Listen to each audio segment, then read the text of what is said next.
श्री स्वामी समर्थ। स्वागत आहे तुम्हा सगळ्यांचं माझ्या यूट्यूब चॅनलवरती।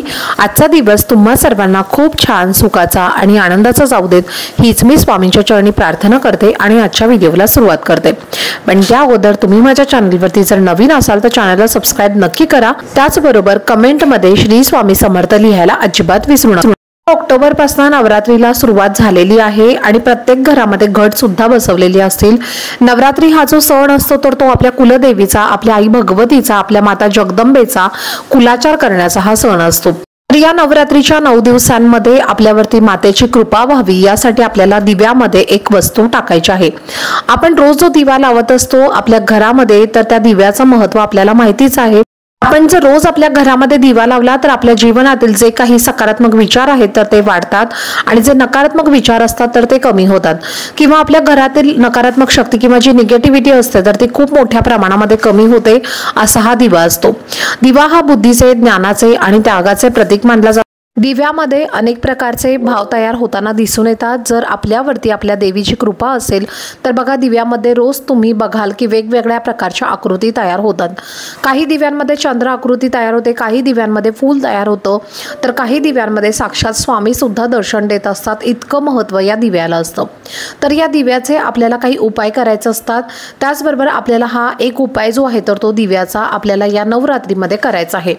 आपल्याला नवरात्रीमध्ये दिव्यामध्ये एक वस्तू टाकायची आहे। त्यामुळे सर्व दोष, अडचणी, संकट दूर करण्यासाठी आणि आई भगवतीची आपल्यावरती कृपा व्हावी, तिचा भरभरून आशीर्वाद आपल्याला मिळावा असं प्रत्येक व्यक्तीला वाटत असतं। कुलदेवी आपल्यावरती प्रसन्न राहील आणि कुलदेवी जी असते तर ती आपल्या कुलाचे रक्षण करण्याचं काम करत असते। त्यामुळे आपल्याला तिचा कुलाचार करण्याचे हे जे 9 दिवस असतात तर या 9 दिवसांमध्ये होईल तेवढी सेवा ही आपल्याकडनं कुलदेवीची झाली पाहिजे। तर बघा आता तुमच्या घरामध्ये तुम्ही घट बसवत असाल नसाल तर तुम्ही तुमच्या घरामध्ये साफसफाई नक्कीच केलेली असेल। तुमच्या घरामध्ये जी काही माती असते तर ती सर्व माती तुम्ही तुमच्या घरामधनं काढून टाकलेली असेल। त्याचबरोबर नवरात्रीमध्ये स्वच्छतेला खूप मोठं महत्त्व आहे। मोठ्या प्रमाणामध्ये स्वच्छता आपण या नवरात्रीच्या दिवसांमध्ये करत असतो। नवरात्री चालू होण्याच्या आधी आपण ही स्वच्छता करत असतो। ज्या दिवशी अमावस्या आहे तर त्या दिवशी सुद्धा तुम्ही तुमचं घर जे आहे तर ते पूर्णपणे स्वच्छ केलेलं असेल। घट बसवल्यानंतर आपल्याला आपल्या घरामध्ये साक्षात माता लक्ष्मी स्थायी स्वरूपामध्ये वास करत असते, सूक्ष्म स्वरूपामध्ये ती वास करत असते। त्यामुळे 9 दिवस आपल्याला आपल्या घरामध्ये कोणत्याही प्रकारची साफसफाई करता येणार नाही। तर आता आपल्याला दिव्यामध्ये काय वस्तू टाकायची आहे आणि कोणती वस्तू टाकायची आहे याची आपण आता संपूर्ण माहिती घेऊयात। काही घरांमध्ये अखंड दिवा लावला जातो तर काही घरांमध्ये अखंड दिवा लावला जात नाही। आता अखंड दिवा लावायचा असेल तर भरपूर त्याचे जे नियम असतात तर ते नियम आपल्याला पाळावे लागतात।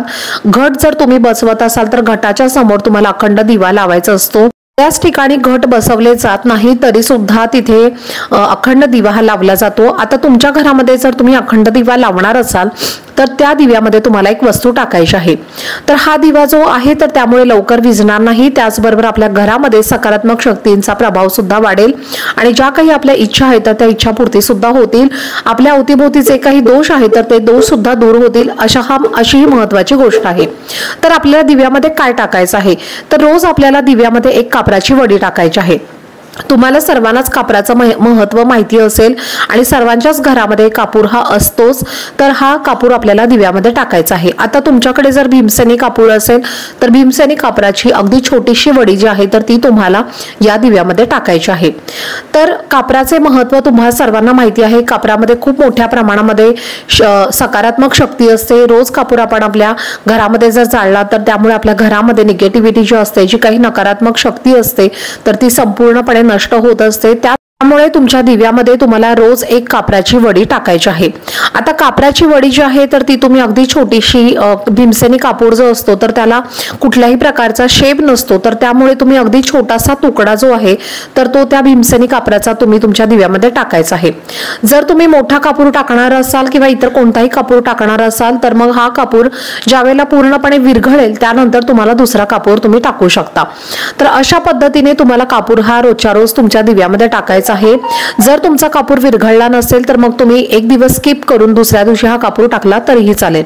तर अशा पद्धतीने तुम्हाला हा उपाय करायचा आहे। त्याचबरोबर दिव्याला आपल्याला रोज हळदी कुंकू वाहायचं आहे, फूल वाहायचं आहे।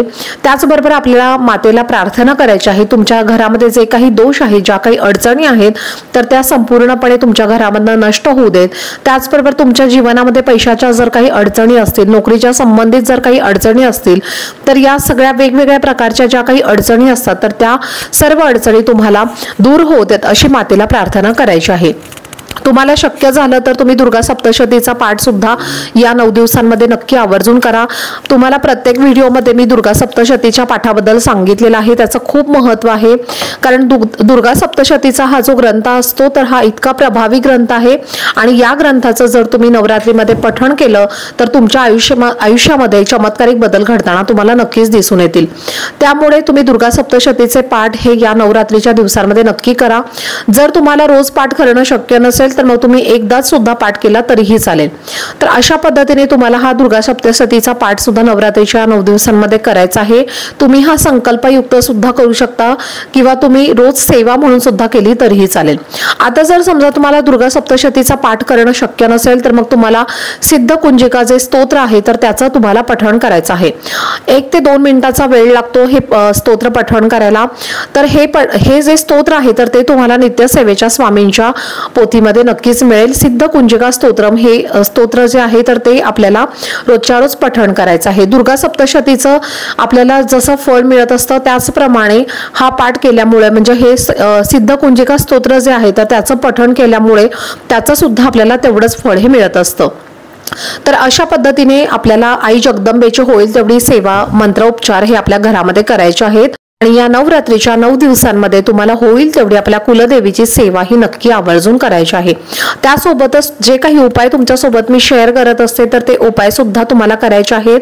कारण हे जे 9 दिवस असतात नवरात्रीचे हे आपल्याला वर्षातनं एकदाच मिळत असतात आणि त्यामुळे आपण हे उपाय आणि या सेवा करायला अजिबात विसरायचं नाहीये आणि त्यासाठी आपल्याला थोडा वेळ काढायचा आहे आणि आपल्याला सेवा ही करायची आहे। तर चला, झालेली सेवा ही मी स्वामी महाराजांच्या चरणी अर्पण करते। आजचा व्हिडिओ जर तुम्हाला आवडला असेल तर व्हिडिओला जास्तीत जास्त लाईक, शेअर आणि चॅनलला सबस्क्राइब नक्की करा। भेटूयात पुढच्या व्हिडिओमध्ये, तोपर्यंत सर्वांना श्री स्वामी समर्थ।